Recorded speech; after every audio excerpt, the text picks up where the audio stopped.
But I know as a doctor that death is not the end. When you die, your consciousness is still there in the non-local realm. There's a continuity of consciousness, one of the title of my latest article, which was in the Bigelow essay contest. So there's a continuity. When you die, your body dies. It's the end of your physical aspects. But your consciousness will never die. It's eternal. It will always be there. The A.J. Parr Spiritual Journalist Podcast. I've spoken to more than 1,000 people who personally share the NDE with me.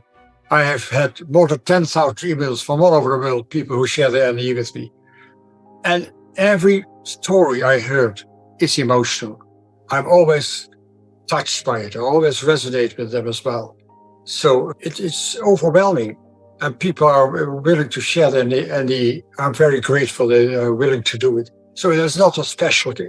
Everybody who shared the NDE with me is a very impressive story. Always. Well, when I started my specialization in cardiology in 1969, I was working at one of the first coronary care units in the Netherlands. Before 1967, all patients with cardiac arrest died because modern techniques of resuscitation were not available. So the techniques of defibrillation and external chest compression were just available. That's why coronary care units were started all over the world, also in the Netherlands. So in 1969, we had a patient who had a cardiac arrest because of an acute myocardial infarction. And we resuscitated him. We did CPR with several times, defibrillation and external chest compression, and after about 4 minutes, regained consciousness. We were very happy as a resuscitation team. I was the doctor in charge. It was the first time we did it. But the patient was extremely disappointed and told us about the tunnel and the light, the music and beautiful landscape, etc. So that was quite striking for us. But I didn't do anything with it because I was just starting my specialization out in family with young children. So I never forgot it, but I didn't do anything with it. Until in 1986, I read a book by George Ritchie, Return from Tomorrow, where he describes his very deep and intense near-death experience as a medical student.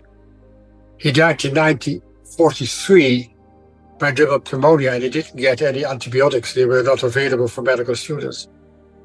And the nurse was so upset that this young student died that the nurse was able to persuade the medical doctor to give him an injection from adrenaline right into his heart, which was quite uncommon.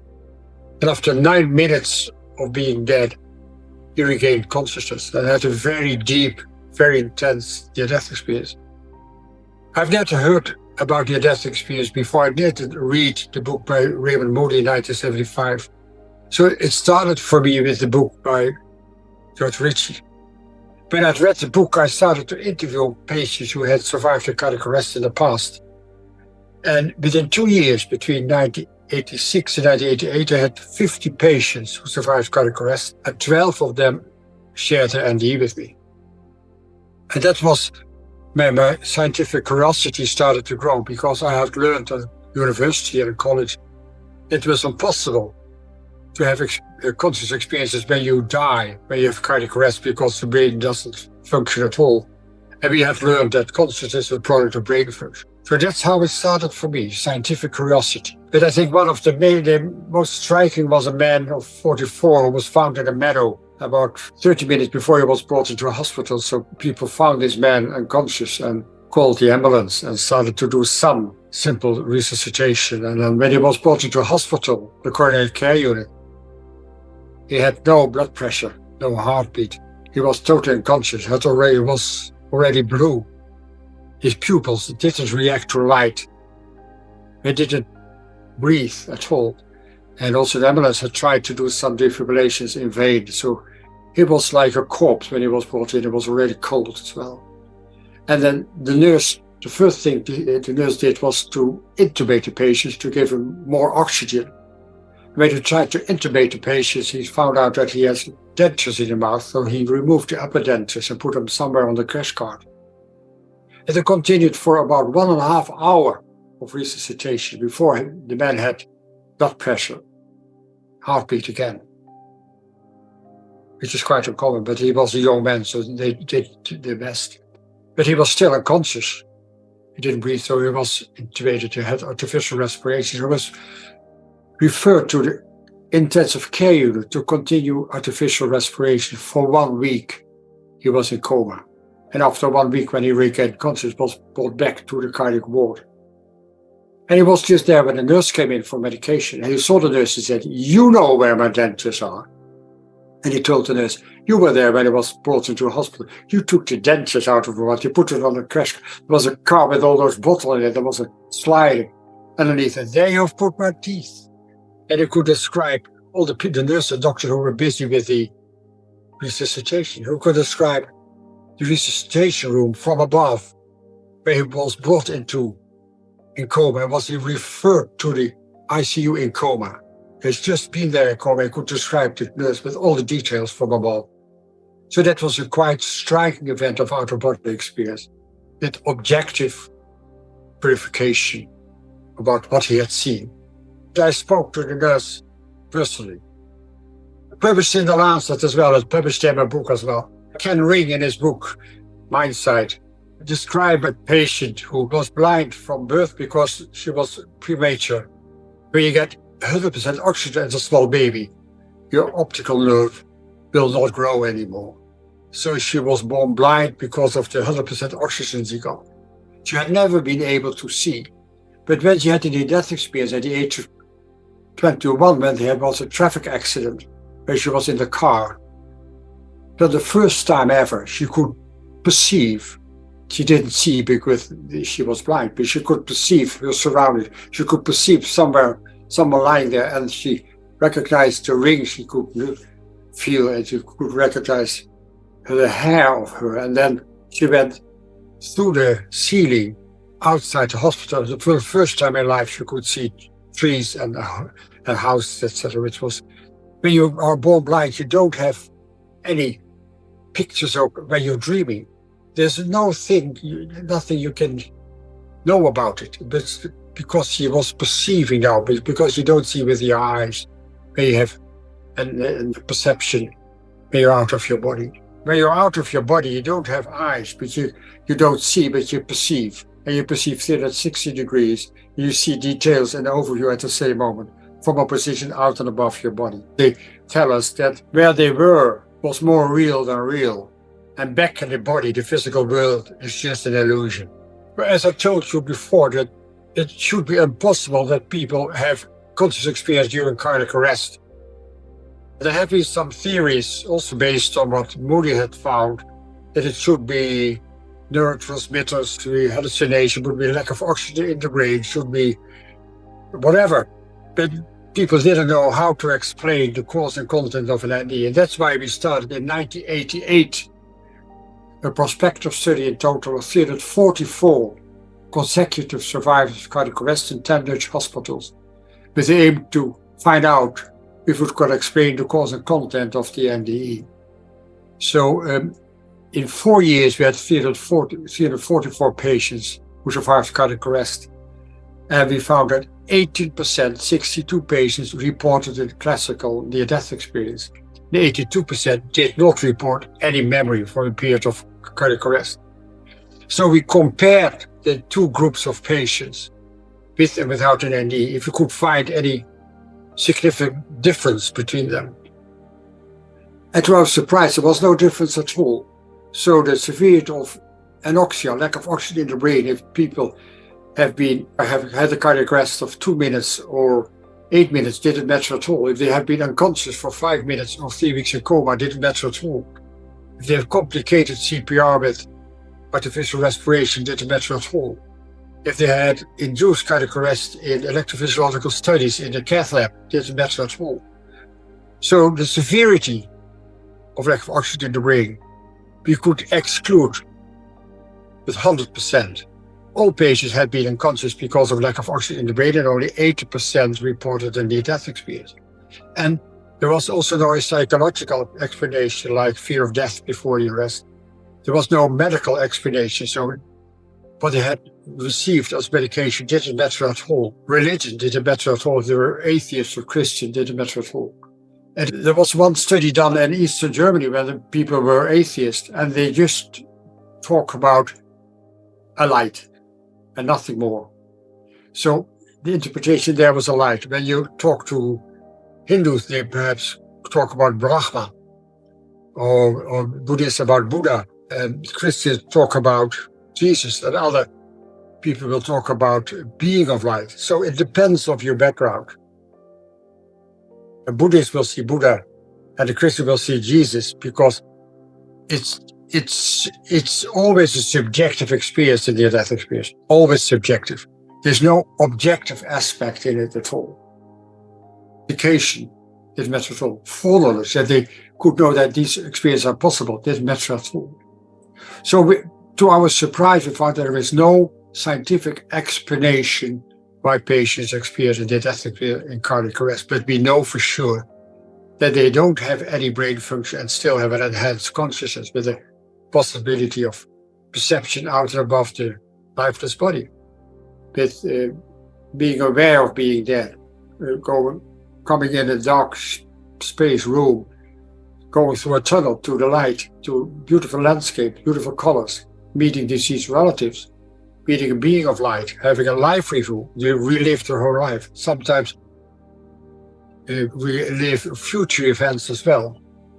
And then they come to a border where they know that when they pass this border, we'll never come back again. And then they hear a voice. They say, it's not your time yet. You have still a task for you. And then they are conscious return into the body again, which is awful for them. So that was the first part of our study. The second part that we did a longitudinal study with taped interviews 2 years and 8 years after the cardiac arrest with all patients still alive who had an NDE, and a matched control group of patients who had survived cardiac arrest with no NDE. Matched control is the same age, the same gender, and the same time interval. We found, and we want to know about the transformation, because we know that when you have a near-death experience, you will change. That is, there's no fear of death anymore. There's a new insight what is important in life. They feel connected with everybody, with nature, with animals, with plants. And that's why you call it also an experience of oneness. And they have an enhanced intuitive sensitivity. What we found that only the patient with a near-death experience had this classical transformation, which means it's kind of objective proof for a subjective experience. We can get statistical analysis for this transformation. You cannot do statistical analysis for a subjective experience. For a lot of people think you cannot prove anything about subjective experience, but we can talk about this later. So our study took 10 years and was published in 2001 in the Lancet, which was a worldwide stir. It was on the front page of all papers in the world. When you die, your consciousness is still there in the non-local realm. There's a continuity of consciousness, one of the title of my latest article, which was in the Bigelow essay contest. So there's a continuity. When you die, your body dies. It's the end of your physical aspects. But your consciousness will never die. It's eternal. It will always be there. And we know it also by people in the near-death experience, where you can meet people who are deceased. But also in the after-death communication, we know that about 125 million people in Europe and 100 million people in the USA have after-death communication. But usually they don't talk about it because they say, oh, it's just a dream, or they don't dare to talk about it. But when you're open, when you ask about it, they will tell you. So it happens. And when you have an after-death communication, then you're sure that the consciousness of the deceased loved one is still there. And there have been a study done in Switzerland where about 80% of people who are dying will have end-of-life experiences, but usually they're not recognized as such. They're seen as hallucinations, side effects of drugs, or terminal confusion. But they're real, and they're a real experience of enhanced consciousness. People in the terminal phase of illness, usually in hospices or also at home, they can have contact with the enhanced aspect of our consciousness. Deceased relatives, a mother, a child who are coming to get them. They see light, they see angels, they see a beautiful landscape. And usually is it in the last days or weeks of their life. One of the stories I remember is that there was a doctor, general practitioner, who went twice a day to a man who was dying at home. And he was frightened to die. And once the doctor came back, and there the man was lying in bed, happy, smiling. I said, "What happened to you?" He said, "Jan came by and talked to me." Jan was his neighbor who died 2 years before. So we had an after-death communication. He came by, and that changed his ideas about life and death. And he was very happy and quiet, and he could die very peacefully because of the meeting of the deceased friend he had. So these kind of stories are important. When you have the after-death communication, when the people who are deceased relatives, try to contact you, they usually do it during sleep because the threshold of consciousness is lower when you're asleep. You're more easy accessible. So people tell me I had a dream about my deceased partner or child of parent, father, mother, but they are not dreaming because they are in contact with the consciousness of deceased relatives. So it's not a dream. And what is special is that they can talk about it as well. When you have a near-death experience, you're unconscious. But an end-of-life experience, you can communicate about because you're in and out. You're in this physical world, in a waking consciousness, and you're in the higher dimensions of your consciousness. I think the dream world is also a non-local realm of consciousness because you can also have prognostic dreams. You can dream about something that will happen in the future. So they are in the non-local realm as well. You can have lucid dreams that you know that you're dreaming. You can change the content of your dream as well. So dreams are sometimes like the death experience. Let's say you can be in a non-local realm as well. I was raised as a materialist, cardiologist. So I was convinced as a young doctor that consciousness was a product of brain function. And during our study we did on survivors of cardiac arrest, my view changed. And now I'm convinced that the brain has a facilitating function to experience consciousness, not a producing function. So the brain functions as an interface or a transceiver or a filter, whatever you would call it. And consciousness is always everywhere, inside and outside your body. And you just receive, when you have a functioning brain, just a small part of this non-local consciousness as your waking consciousness, and just a small part of all the memories you have in your waking consciousness. But when you're out of your body, you have memories from early childhood as well. So there are far more in your consciousness than you receive in your waking consciousness. And to understand this, I always compare it with the internet, with the iCloud. There are 1 billion websites or 1 billion YouTube films in the iCloud. And when you shift on your computer, you're going to receive websites or YouTube wherever you are. But your computer does not produce the website and does not produce the YouTube film, but it receives it. So, and it's the same with the brain. The brain receives parts of your consciousness. When you have your computer on, you don't receive the 1 billion websites at the same moment. And it's the same for your telephone. There are hundreds, thousands of telephone calls going through you, also in the room where you are now. And hundreds of television and radio programs going through you as well. And the 1 billion websites are now in your room as well as electromagnetic informational fields. But you need a function instrument to receive them. And that's the principle of how we can see the brain as well. Because usually people who think this, have the materialistic approach, have, I call it willful ignorance and prejudice. They don't know the literature. And the problem for a lot of scientists, the materialistic scientists, is that only that is true what we can objectify, what we can measure, what we can duplicate, what we can falsify, which is the physical world. But what you think or what you feel, your consciousness, you cannot objectify, you cannot measure, you cannot duplicate, you cannot falsify. This consciousness is beyond the materialist science. And that's why a lot of people have trouble with it. People think that everything can be explained by the brain.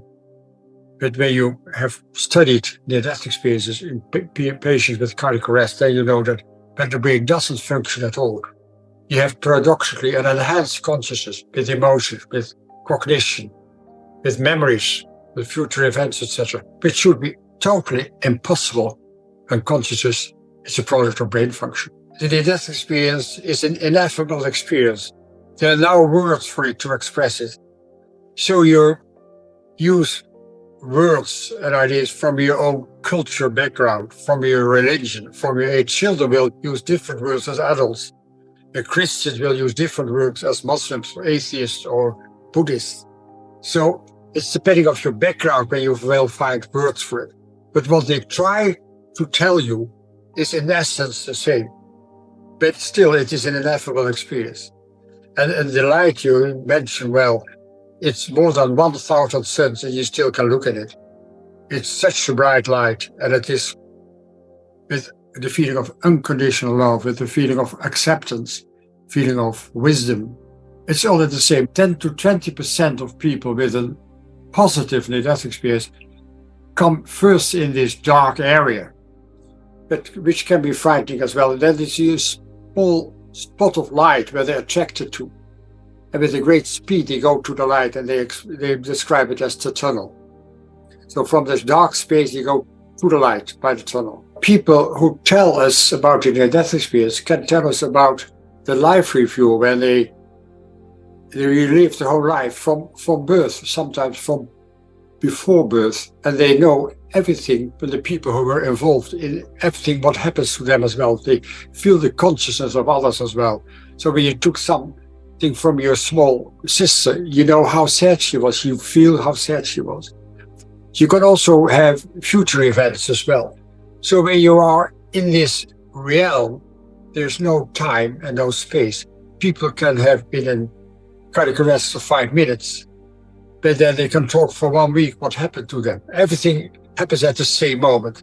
The moment they concentrate on a person, they see him. They concentrate on a place, they will be there. So at the same moment, instantaneously, there is no time and no space. The consciousness is everywhere at the same time. And that's the concept we know from quantum physics. Non-locality means there's no time, no space, and everything is connected instantaneously. And that's why we call it a non-local consciousness. So it's an analogy with quantum physics. It's not an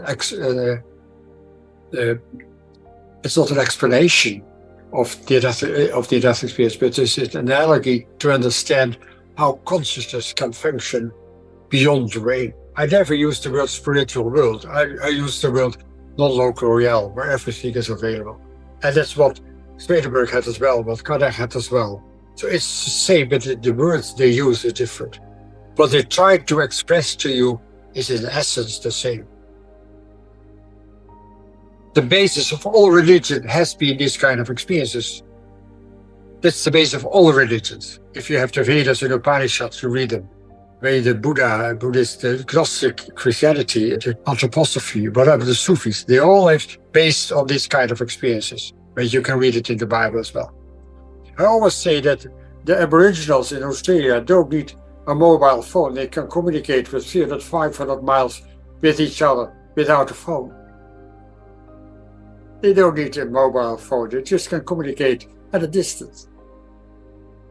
The essence of who we are is always connected with everything. We're connected with the whole. We're connected with the universe. And consciousness is, for me, is fundamental in the universe, together with energy and information.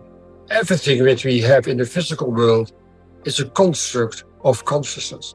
So it starts with consciousness in the universe. It starts with energy and information. And everything what we experience in our physical world is a product of our consciousness. But when you ask me if I'm religious, religion is a Latin word, is reconnect, regere, reconnect. So I reconnect, so I'm religious. That's nothing to do with the church. And you can call it spiritual if you want to, but there are so many people who have different ideas about spirituality. So I prefer to say religious. This means I'm connected to the higher realms as well.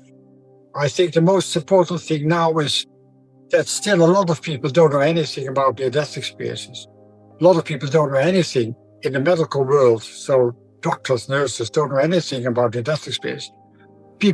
Patients need help when they have these kind of experiences as well. It is the same for after-death communication. People misunderstand that when you have been in contact with the consciousness of a deceased relative, it's real. It means that the consciousness is still there when they have died.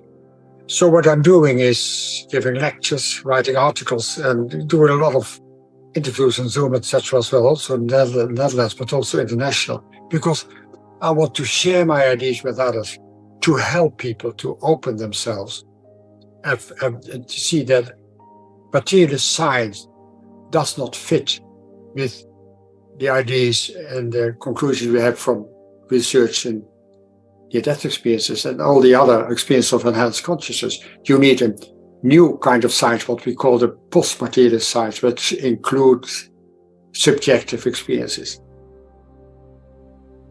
I'm quite convinced, yes.